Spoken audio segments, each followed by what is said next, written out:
Everyone, I welcome you all to this sixth pseudocode series.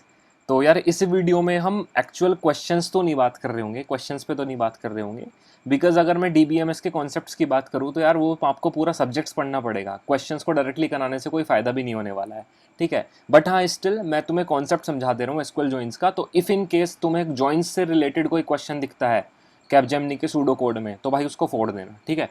Start करते हैं SQL join से, ठीक है। जॉइंस की बात कब करते हैं? जॉइंस की बात तब करते हैं जब हमें एक से ज़्यादा टेबल में कम्युनिकेशन करना हो, ठीक है। मेरे पास सिर्फ एक टेबल से मुझे अपना डेटा ना मिल पा रहा हो और मुझे दूसरी टेबल से भी कुछ ना कुछ डेटा चाहिए हो, ठीक है। तो यार नॉर्मलाइजेशन एंड डीनॉर्मलाइजेशन के कॉन्सेप्ट्स भी लगे होते हैं, ठीक है। हम अपने टेबल्स को नॉर्मलाइज करने के लिए एक टेबल से ज़्यादा टेबल बनाते हैं, 2 टेबल बनाते हैं, 3 टेबल बनाते हैं कभी कभी ज़्यादा नॉर्मलाइज करने के लिए, ठीक है। तो वो चीज़ें है, ठीक है। तो अभी फिलहाल बात करते हैं एसक्यूएल जॉइंस पे। और 4 तरह के जॉइंस होते हैं मेरे यहाँ पे, inner join, right join, left join and full join, ठीक है। अब यहाँ पे कुछ वेन डाइग्राम्स बने हुए हैं, इनको समझ लेते हैं एक बार। तो अगर मैं बात करूँ यहाँ पे सिंपली, तो ये मेरे पास ए टेबल को रिप्रेजेंट कर रहा है और ये मेरे पास बी टेबल को रिप्रेजेंट कर रहा है, ठीक है। सारे के सारे में ए बी, ये मेरे पास टेबल ए है, ये मेरे पास टेबल बी है, ये टेबल मेरे पास ए है, ये टेबल मेरे पास बी है, ठीक है। अच्छा, यहाँ पे क्या है कि ये एक टेबल है पूरी और ये एक बी टेबल है। अब इन दोनों टेबल्स को कंबाइन करके जब मेरी कुछ कंडीशन सेटिस्फाई होगी तो उसमें सिर्फ कॉमन पार्ट जो होगा वो मेरा रिजल्टेंट आउटपुट होगा। इसका एग्जाम्पल अभी हम देख लेंगे कि कैसे। मैंने एग्जाम्पल ले रखा है आगे वीडियो में। राइट जोन की अगर मैं बात करूँ तो राइट साइड की टेबल तो मुझे पूरी लेनी है, लेकिन जहाँ पे कंडीशन सेटिस्फाई हो रही है वहाँ पे तो ए वाली पूरी पूरी टेबल आ ही जाएगी। लेकिन जहाँ पे मेरे पास कंडीशन सेटिस्फाई नहीं होगी ना, वहाँ पे मतलब इतना पार्ट तो मेरे पास कॉमन आ ही जाएगा टेबल का, लेकिन इतने पार्ट के लिए मेरे पास क्या हो जाएगा, ये नल दे देगा, ठीक है। अभी उसको बात करेंगे कि कैसे आएगा। सिमिलर पैटर्न में लेफ्ट जॉइन मेरे पास काम करेगा कि जब तक मेरे पास कंडीशन सेटिस्फाई हो रही है तो वो कॉमन पार्ट तो आएगा ही आएगा मेरे टेबल के आउटपुट में, लेकिन इतने पार्ट के लिए मेरे पास ये वाली टेबल का आउटपुट नल आएगा, ठीक है। एग्जाम्पल है, देख लेंगे।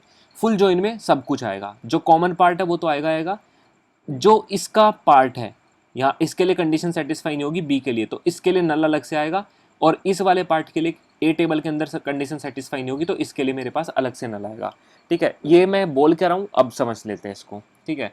तो आगे चलते हैं। मान लो मेरे पास एक टेबल दे रखी है, ठीक है। मान लो मेरे पास एक टेबल दे रखी है, स्टूडेंट टेबल है, जिसके अंदर 5 फील्ड्स है, roll number, name, address, mobile and age, ठीक है। मैंने एंट्रीज कुछ ऐसी ले रखी है, ठीक है, डमी एंट्रीज ले रखी है मैंने, ठीक है। साथ के साथ मैं आप लोग को सेकंड टेबल भी दिखा देता हूँ। एक मेरे पास स्टूडेंट कोर्स टेबल है जिसके अंदर मेरे पास course ID and roll number है। अब यहाँ पे अंतर समझने की कोशिश करो। Student table roll number, student course table course ID, मतलब ये स्टूडेंट कोर्स टेबल मेरे को बता रही है कि कौन सा रोल नंबर को कौन सा कोर्स अलॉटेड है। रोल नंबर 1 को कोर्स आईडी 1 अलॉटेड है, रोल नंबर 2 जिसका है उसको कोर्स नंबर 2 मेरे पास अलॉटेड है, जिसका रोल नंबर 3 है उसको भी कोर्स नंबर 2 अलॉटेड है। इट मीन्स कि इन दोनों टेबल से मेरे पास कुछ इन्फॉर्मेशन आने वाली है, ठीक है। इन दोनों टेबल से मेरे पास कुछ इन्फॉर्मेशन आने वाली है।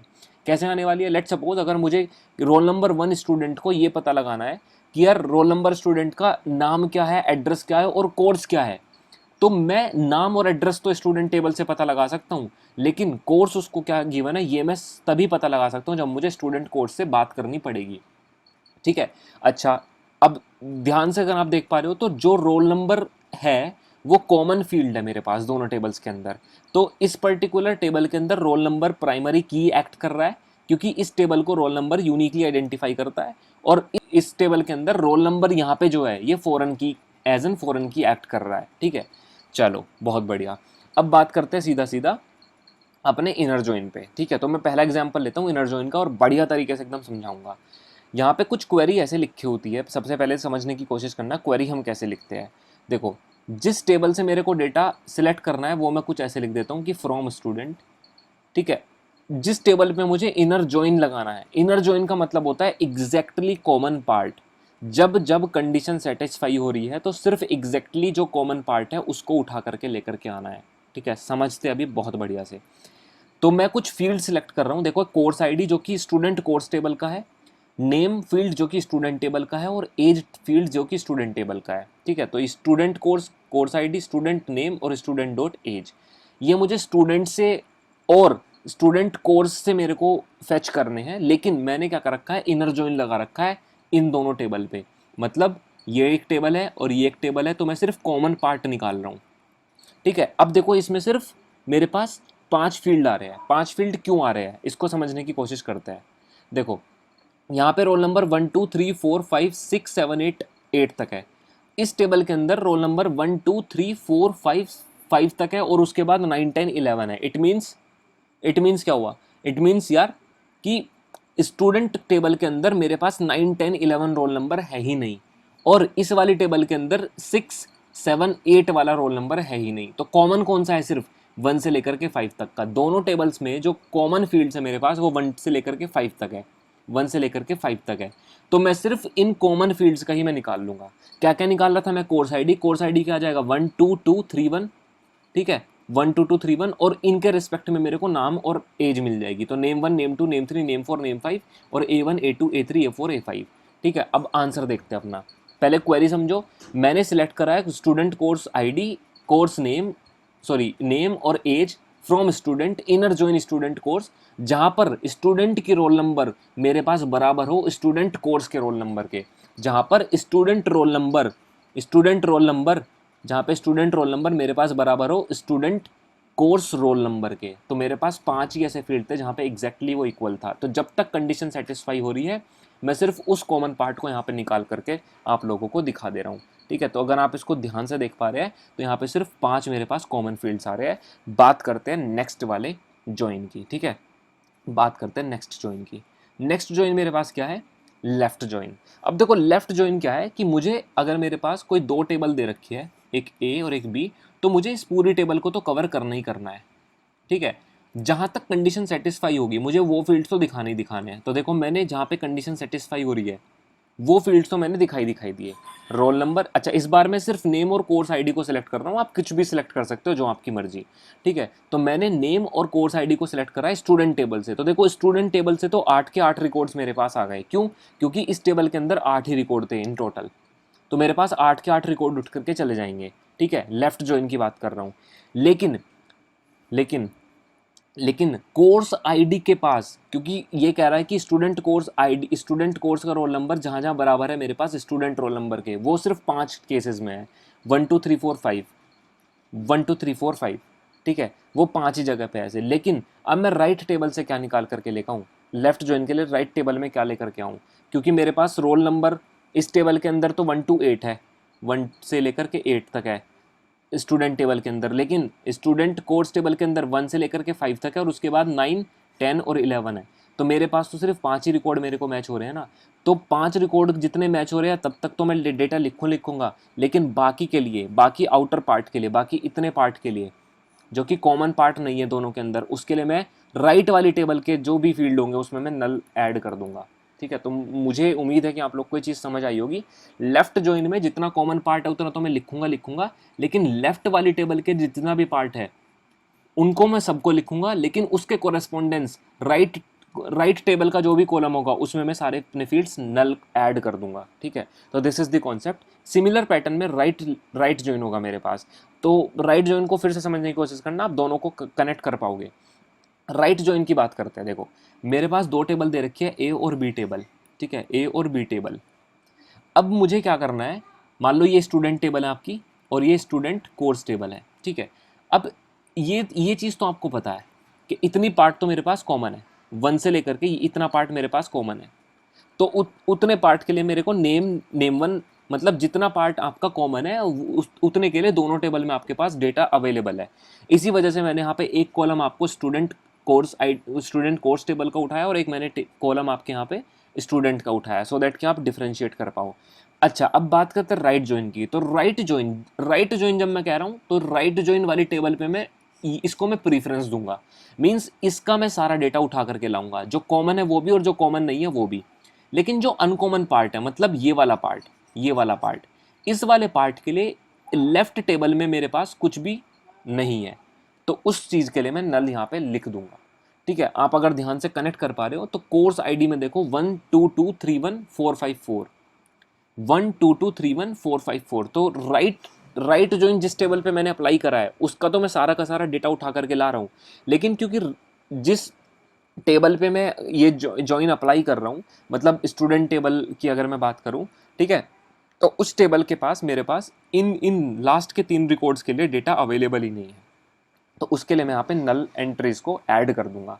ठीक है, अब अगर मैं बात करूँ फुल जॉइन की, अगर मैं बात करूँ फुल जॉइन की, तो फुल जॉइन में क्या होता है दोस्तों, फुल जॉइन में जितना पार्ट कॉमन है उतना तो लिखूंगा, लेकिन ध्यान से समझना, जितना पार्ट कॉमन है उतने के लिए तो मैंने लिख दिया, ये रहा, इतना पार्ट कॉमन था, उतने के लिए मेरे पास एंट्रीज आ गई। लेकिन अब मुझे एक बार यहाँ पे आप ऐसा कर लो कि मैंने फुल जॉइन को 3 पार्ट्स में ब्रेक कर दिया है, जो कि पहला कौन सा था, इनर जॉइन, ठीक है, उसके बाद लेफ्ट जॉइन और उसके बाद राइट जॉइन, मैंने तीनों पार्ट्स में इसको डिवाइड कर दिया है। कैसे, ये इतना पार्ट है मेरा इनर जॉइन जो कि सेटिस्फाई करता है। अब लेफ्ट जॉइन क्या बोलता है कि सारा डेटा को ऐड रिकॉर्ड को फेच कर लो, और राइट वाली टेबल में, मतलब जिस पे तुम जॉइन अप्लाई कर रहे हो, तो उस पे अगर कोई डेटा नहीं है उसके कॉरेस्पॉन्डेंस, तो आप वहाँ पे नल एंट्रीज कर दो। तो ये लेफ्ट जॉइन का पार्ट है। ठीक है, तो मैंने यहाँ पे क्या करा कि मैंने फुल जॉइन की बात कर रहा हूँ, फुल जॉइन में सारा का सारा डेटा लेफ्ट वाला आ जाएगा, लेकिन राइट टेबल में अगर कुछ डेटा नहीं है तो उसके कॉरेस्पॉन्डेंस मेरे को यहाँ पे नल मिल जाएगा। अच्छा, इसके बाद क्या होगा, ये वाला पार्ट खत्म। अब मुझे क्योंकि फुल जॉइन है, तो फुल जॉइन में मुझे राइट टेबल को भी कंसिडर करना पड़ेगा कंप्लीट। तो जो अनकॉमन पार्ट राइट टेबल में है मुझे वो भी लिखना पड़ेगा, और क्योंकि इस पार्ट के कॉरेस्पॉन्डेंस मेरे स्टूडेंट टेबल के अंदर कोई रोल नंबर एग्जिस्ट नहीं करता है, तो मैं उन पर्टिकुलर फील्ड्स के लिए नल कर दूंगा। तो जहाँ तक मेरे पास रोल नंबर मैच हुआ दोनों टेबल्स में, मैंने वो तो लिखा ही लिखा। जहाँ पे मैच नहीं हुआ तो एक बार मैंने सारे के सारे लेफ्ट जॉइन के कॉरेस्पॉन्डेंस लेकर के राइट साइड में नल फिल कर दिया। ठीक है, राइट वाली टेबल जो थी स्टूडेंट कोर्स, उसके जितने भी कॉलम्स होंगे उनमें सब में नल आ जाएगा।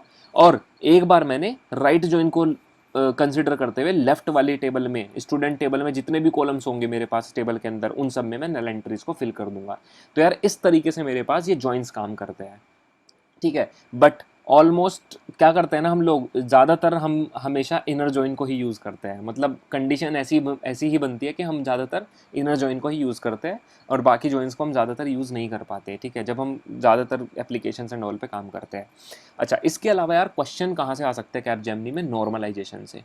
ठीक है, अब यार नॉर्मलाइजेशन का कॉन्सेप्ट अपने आप में बहुत वाइड है, इवन पूरे DBMS का कॉन्सेप्ट पूरा वाइड है। तो अगर आपने पूरा सब्जेक्ट अच्छे से पढ़ा है तो you will be able to crack everything. मेरे पास जो मेन चीज़ थी वो SQL क्वेरीज थी, तो मैंने क्वेरीज का एक वीडियो पहले डाल रखा है, और दूसरा वीडियो मैं आज यहाँ पे अपलोड कर दे रहा हूँ। ठीक है, तो जॉइंस आपको इससे क्लियर हो जाएंगे, तो एक दो एग्जाम्पल आप खुद से भी करके देख सकते हो। इसके अलावा नॉर्मलाइजेशन और DBMS, मतलब नॉर्मलाइजेशन और DBMS के कुछ अच्छे क्वेश्चंस के लिए मैं लिंक में इसमें डिस्क्रिप्शन में एक लिंक अटैच कर रहा हूँ। मैंने एक क्वेश्चन का सेट बनाया है 30 क्वेश्चंस का, आप उसको पढ़ लो। ठीक है, उसको अगर आप पढ़ लोगे तो आपको एक बेसिक नॉलेज हो जाएगी, थियोरेटिकल नॉलेज हो जाएगी। क्योंकि अगर कोई क्वेरी आई तो क्वेरी आप लोग लिख लोगे अब, क्योंकि आपको जॉइंस भी आते हैं और आपको नॉर्मल बेसिक SQL क्वेरीज भी पता लग गई है, क्योंकि मैंने पहली वीडियो में बता दिया है। बट इफ़ इन केस अगर कोई थियोरेटिकल क्वेश्चन DBMS से फंसता है कैपजेमिनी के सूडो कोड वाले राउंड में, तो वो नॉर्मलाइजेशन से पक्का 101% फंसेगा, या फिर एसिड प्रॉपर्टी से फंसेगा। तो एसिड प्रॉपर्टी या नॉर्मल DBMS के कॉन्सेप्ट या फिर नॉर्मलाइजेशन पे जितने भी नॉर्मल क्वेश्चंस बन सकते हैं या फिर टाइप ऑफ क्वेरीज पे बन सकते हैं, वो मैंने 30 क्वेश्चंस का सेट बनाया है, जिसकी लिंक आपको डिस्क्रिप्शन में मिल जाएगा। उस पे जाओ, आप उन 30 क्वेश्चंस को एक बार मग लो अच्छे से, and you will be able to crack definitely. ठीक है, तो this is all about this video, और नेक्स्ट वीडियो विदिन 24 आवर में अपलोड करने वाला हूँ, और वो मैराथन 25 होगा उस वीडियो का नाम, which is nothing but 25 questions मैं उसमें सॉल्व करवाऊंगा मैराथन के साथ, एकदम मतलब स्प्रिंट होगा वो, बहुत तेज़ी से। ठीक है, तो उसमें वैरायटी ऑफ क्वेश्चंस मैं कवर कर रहा हूँ। ठीक है, उस वीडियो को ज़रूर देखना। सो वो एक बैकअप की तरह आपका काम करेगा कैपजेमिनी का सूडो कोड फोड़ने के लिए। So all the very best guys, and let's meet in the next video. Thank you, bye bye for now.